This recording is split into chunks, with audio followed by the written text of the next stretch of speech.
Starting with the dental burrs. Dental burr is a term which is used to apply all the rotary cutting instrument जिनके blooded cutting ends होते हैं, और ये हम लोग finish करने के लिए यूज़ करते हैं मेटल रेस्टोरेशन को और किसी भी तरह की surgical removal of the bone, and the instrument primarily attendant for tooth preparation. हमारे पास जो डेंटल बर्ड्स की हमारे पास जो अर्लीस्ट यानी कि हिस्ट्रिकल डेवलपमेंट है वो पहले हैंडमेड थी, लेकिन बाद में उनको हम लोगों ने मतलब कंस्ट्रक्ट किया जो, तो उसके अंदर they were made with the material made of steel bur जो थे उनसे काम भी अच्छा होता था, और वो cutting human dentin at low speed, और लेकिन मसला ये था कि dull rapidly at higher speed, और व्हेन कटिंग इनेमल यानी डेंटिन के लिए तो ये ठीक थे, बट इनेमल को कट करते हुए ये हायर स्पीड पर वो डल हो जाते थे, जिसकी वजह से इनकी जो इफेक्टिवनेस थी वो रिड्यूस हो जाती थी, और क्योंकि इनके अंदर बहुत ज़्यादा हीट प्रोड्यूस होती थी और वाइब्रेशन। तो कार्बाइड बर्ड्स को जब इंट्रोड्यूस कराया गया तो कार्बाइड बर्ड्स जो थे वो बेटर थे स्टील के साथ, और यानी हाई स्पीड पे भी अच्छा काम कर रहे थे। और जो सीमेंटेड कार्बाइड हमारे पास आया इन विच माइक्रोस्कोपिक कार्बाइड पार्टिकल्स यूज़ किए गए, usually tungsten carbide held together, यानी हम लोगों ने 2-3 कार्बाइड्स का मिक्सचर कर लिया है जिसके अंदर आपके पास कबाल्ट भी है, निकल भी है। So carbide is much harder than steel, और इसलिए उसकी डलिंग मैकेनिज़्म भी नहीं है, इतना मतलब डल भी नहीं होता। मोस्ट बर्ड्स में कार्बाइड का हेड जो है वो आपके स्टील के शैंक है, यानी head will be of carbide and the shank will be of steel, ठीक है। और नेक जो है बाय वेल्डिंग एंड ब्रेजिंग, ठीक है, उस तरह हम यानी हम वेल्डिंग के थ्रू या ब्रेजिंग के थ्रू हम इसको अटैच करते हैं आपकी शैंक के साथ और आपकी नेक के साथ। But the substitution of the steel for carbide is not in the portion of the bar where greater wear resistance is not required, क्योंकि जो हमारे पास यानी कि कार्बाइड जहाँ पे आपको थोड़ा सा वेयर रेजिस्टेंस का मसला है वहाँ पे यानी कि इतनी इफेक्टिवनेस इसकी नहीं है। उसके अलावा बहुत से कार्बाइड बर्ड्स देखेंगे हैं the joint located in the posterior part of the head, ठीक है। तो कुछ में आपको देखा जाता है कि वहाँ पे जॉइंट भी है, तो कार्बाइड स्टिफ है, स्ट्रॉन्गर है, बट ब्रिटल भी है, यानी उसका कुछ एक डिसएडवांटेज भी है। सो द कार्बाइड की जो नेक होगी वो सडन उसके अंदर ब्लो और शॉक आएगा, फ्रैक्चर आएगा, वेरा स्टील की जो नेक होती है वो बेंड हो जाती है, यानी कार्बाइड वाली फ्रैक्चर ही हो जाएगी और स्टील वाली जस्ट बेंड होती है। और अ बर that is evenly slightly bend induced vibration और ओवर कटिंग, तो इसलिए तो वो बर्ड जिसका थोड़ा सा भी जिसके अंदर यानी कि बेंड आ जाए तो वो तो यानी कि उसकी वाइब्रेशन इंक्रीज़ हो जाती है और वो ओवर कटिंग करता है, यानी इसका मतलब कि वो अब हमारे यूज़ के लिए प्रॉपर नहीं रहा। So this should no bend and no any kind of roughness और ब्रिटलनेस और फ्रैक्चर। सो फिर उसके बाद इन्होंने बर्ड क्लासिफिकेशन सिस्टम इंट्रोड्यूस किया यूनाइटेड स्टेट्स में, जिसके मुताबिक उन्होंने कहा कि अब हम एक न्यूमेरिकल कोड बनाएंगे for head size and shape.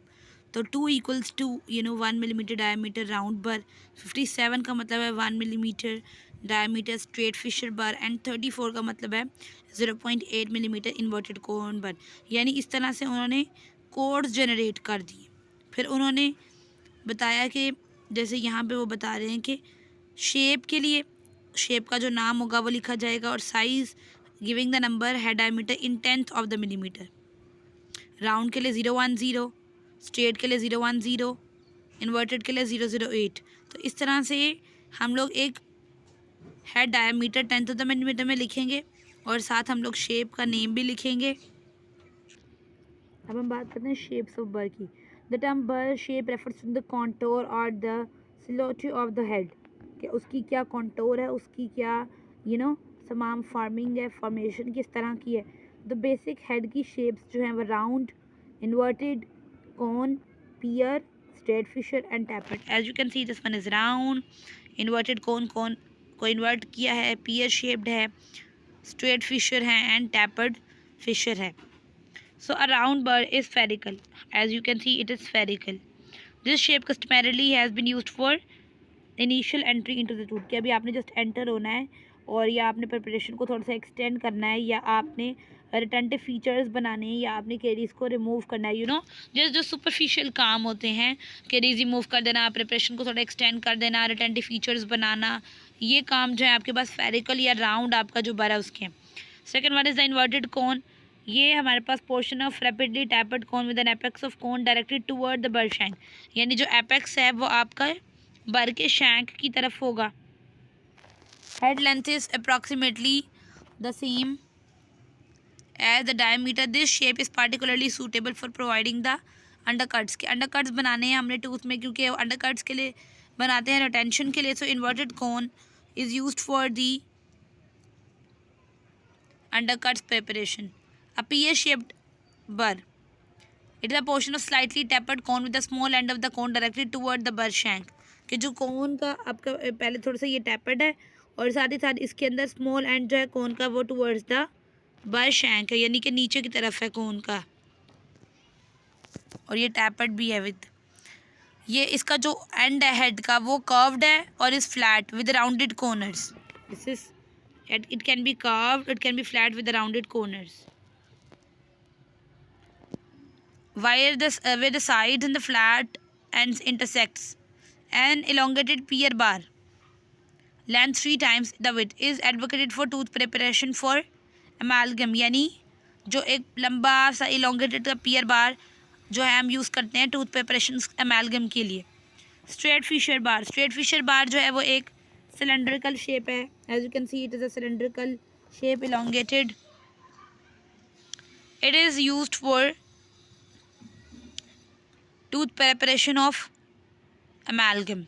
Modified birds of this design, उनके slightly tipped angles जो हैं वो curved होते हैं. A tapered fissure bar is a portion of slightly tapered cone with the small end of the cone directed away from the bar restoration.